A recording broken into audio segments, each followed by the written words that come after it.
What's going on YouTube? My name is Zach with Android Digest, and today I'm going to be reviewing the Samsung Galaxy A52, and this is the 5G version, the version that costs $500 in the US. And I want to let you know if it's worth spending that $500 on. I want to let you know if it is worth your hard-earned money. So let's get straight into the review and let's get it started.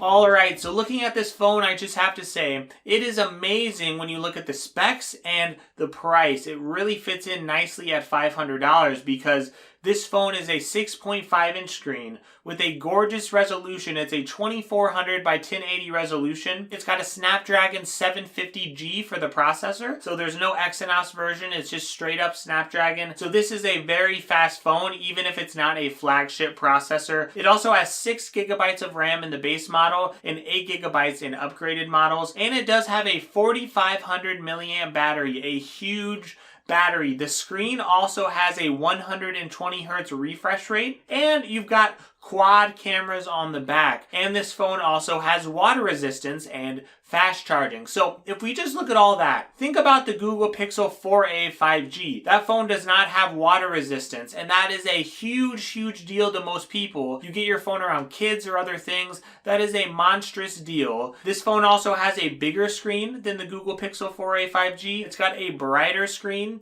So the Google Pixel, yes, it will have a little bit of better software, but for $500, this phone has phenomenal specs, and that's what we need to know, that this phone on paper is going to be one of the best phones you're going to see for $500. And we see that as well with the design. Now, yes, there are some compromises. Of course, this isn't a $1,000 flagship, so you do see plastic here on the back, but it reminds me of the Galaxy S21 plastic. So it looks really good. It is a really nice plastic, and I think you're just going to put a case on it anyway. But you see a similar camera bump here to the Galaxy S21. Again, you get that quad camera setup. You do see a headphone jack as well, so they're putting a lot of premium features on mid-range phones. We do see a USB-C port here and a really nice speaker. I really do feel this phone gets very loud. Now on the right side of the phone, you're going to see the power button up and down on the volume. On the top of the phone, you're going to see a micro SD card slot, another good feature to have. And you're also going to see your SIM card slot is in the same place as well. Now, if we look at the front of the phone, there are bezels on the top and the bottom. I'm not really bothered by it, and you do have your front-facing camera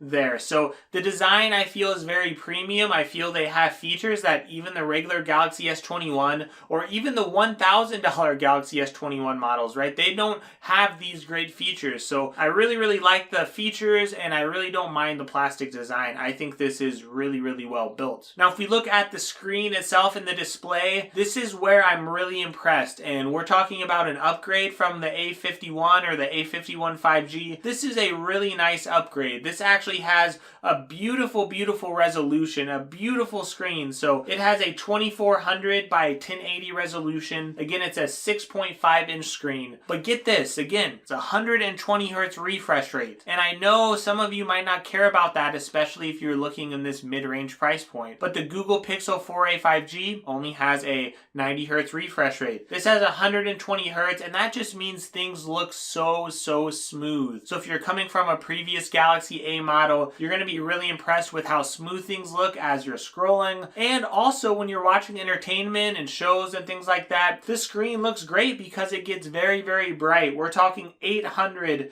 nits of brightness. Again, that is a upgrade from even the Google Pixel 5 or the 4a 5G. So I'm a huge Google fan. For me, sometimes I do like a smaller phone, and the Pixel 5 really meets that need. But when you're looking at this, it's a big screen. So if you're debating between the S21 and you're debating between this phone, I've got to say, if you want a bigger screen, this is probably even better than the S21, especially when you consider the price point, right? So I really like the display, and the performance is very good as well. It's a Snapdragon 750G, and that is a 5G processor, so you do get 5G on this phone. 6 gigabytes of RAM again in the base model. So things are very smooth, and again, I compare this to the Google Pixel 5 because that has the Snapdragon 765G, and these processors are very similar in speed. So there's not a big difference between this and the Pixel 5 or the Pixel 4a 5G. They're going to go side by side as far as performance. So everything was pretty smooth in my testing. I didn't really get many hiccups with the performance. The only weird hiccup I got is really a One UI issue. I saw this on my Tab S7 recently as well. But every once in a while when I have something up like the web browser, let's say I've been using it for a while, if I swipe it away and quickly swipe up to get to my apps, sometimes it works, but every once in a while it doesn't. Every once in a while it rejects my input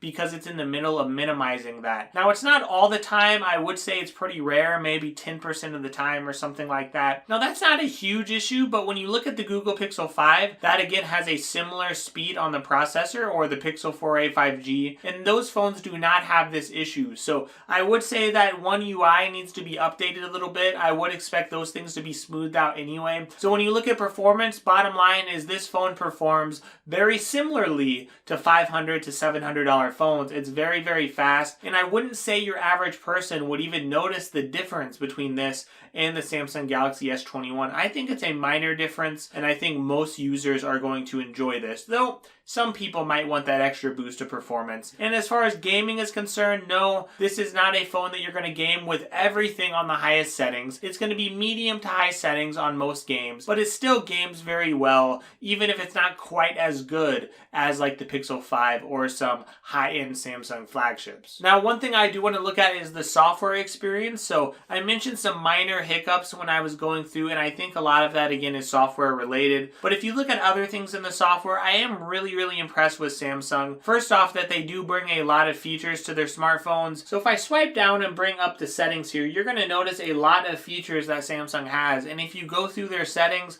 they're adding more and more features all the time. So I really appreciate what Samsung does with their software. No, it's not vanilla Android, and I know some of you want that, but they are also allowing you to uninstall a ton of Samsung apps. In fact, right now I only have 3 Samsung apps here on my phone. I've got the AR Zone, Bixby, and My Files. Everything else really it let me uninstall, almost everything at least. So we're looking at a great software experience where Samsung is finally realizing, hey, we should probably let some people uninstall some of this bloatware. And when I swipe left on my home screen, it does bring up the Google feed. So you can actually use the Google feed every day instead of using that dumb Samsung news or whatever they had, the daily board. So I really like this. I really like Samsung's software approach. And Samsung is now giving 3 full years of big software updates. I'm talking full Android upgrades. They're giving 3 years of that to the Samsung Galaxy A52. And it came with Android 11, so expect 3 more years of updates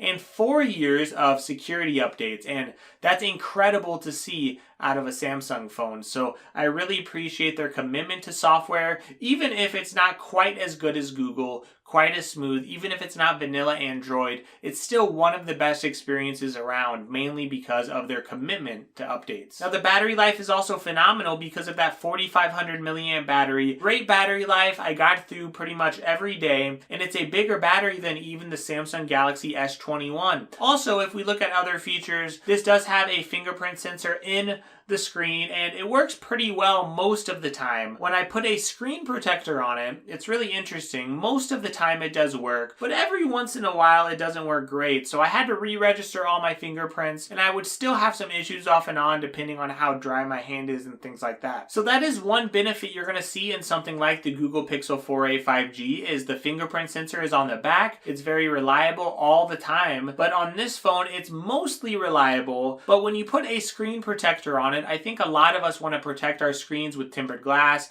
and unfortunately that could hinder your experience. Of course, you can go in the settings and increase your touch sensitivity with a screen protector on, so that does help a little bit, and you should re-register your fingerprints. That will also help, but either way, I do prefer the fingerprint sensor in something like the Google Pixel 5. But this does work really well, especially if you do not use a tempered glass. Now let's talk about the camera. The camera, I would say, is good. It still has the normal Samsung thing where they try to smooth your face. There's settings that you need to turn off or turn down if you don't want all that. And even then, I still don't love the colors as much as something like the Google Pixel, but these pictures are really good. You can see these portrait shots I've got of myself and my daughter and my family. family, my wife. I thought a lot of these shots came out really, really well. I think cameras now are starting to get so good that most of us don't even notice the difference with a lot of these things. So the cameras are absolutely great on this. The video is good. The front-facing camera is also good. Now there are 4 cameras on this device. It's a quad camera setup. There's a 64 megapixel wide camera. You also have a 12 megapixel ultra wide camera, a 5 megapixel macro camera, and a 5 megapixel depth sensor. So when you think of all those different cameras, you have to understand a lot of times you're going to see a little bit lower quality in those secondary cameras. They're still good though, but I don't think a lot of people are going to use things like the macro camera. So the bottom line is you get really good shots in portrait mode when you get those really up close and personal shots. And I thought other shots looked good as well of my family or of nature. So yeah, I really, really like this camera and I think it's good. It's just a step down from that flagship level. All right, so let's summarize what we've went over so far. You have a really amazing screen, an amazing display. You have really good performance, not great, but it's very, very close, right? You've got a 120 Hz refresh rate, a huge 4,500 milliamp battery. So when you compare this to the Galaxy S21 lineup, and this has a SD card slot, this has a headphone jack, I really think Samsung is sort of poaching their own customers because for $500, you could get a phone with 80 or 90% of the speed, at least for your average person. You're not going to notice a huge difference.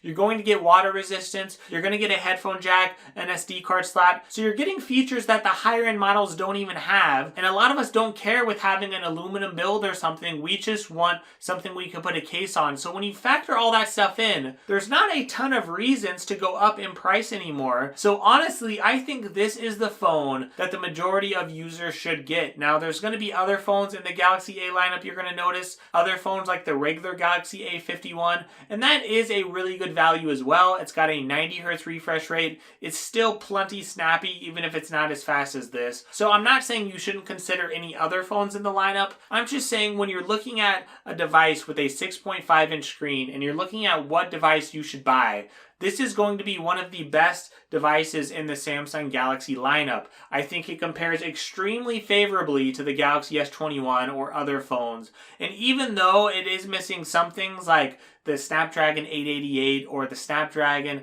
865, it doesn't have those processors, no. But it's still plenty fast for your average person. It still has water resistance. It has a really, really good camera. So there are a lot of things to like in it. So if you're asking me, should you buy this phone? I would say to about 80 or 90% of you, yes, this is a heck of a deal. So hopefully all of this advice helps you to figure out what you want to buy. But yeah, I would say this is a great phone. Check the links in the description. I would really appreciate that because you might see some deals in there that you didn't expect. So thank you all so much for spending this time with me and watching this video. I am trying to get my Twitter followers up, and I'm not just saying this, I do post some good deals on there sometimes on my Twitter account. So feel free to like me on Twitter or follow me there at twitter.com/digestandroid. Also like and sub to my channel. I really appreciate it. I'm really trying to get up to 10,000 subs, so anything you could do, it would definitely help me out. So thanks a lot. So have a great day, stay safe, and yeah, enjoy your week.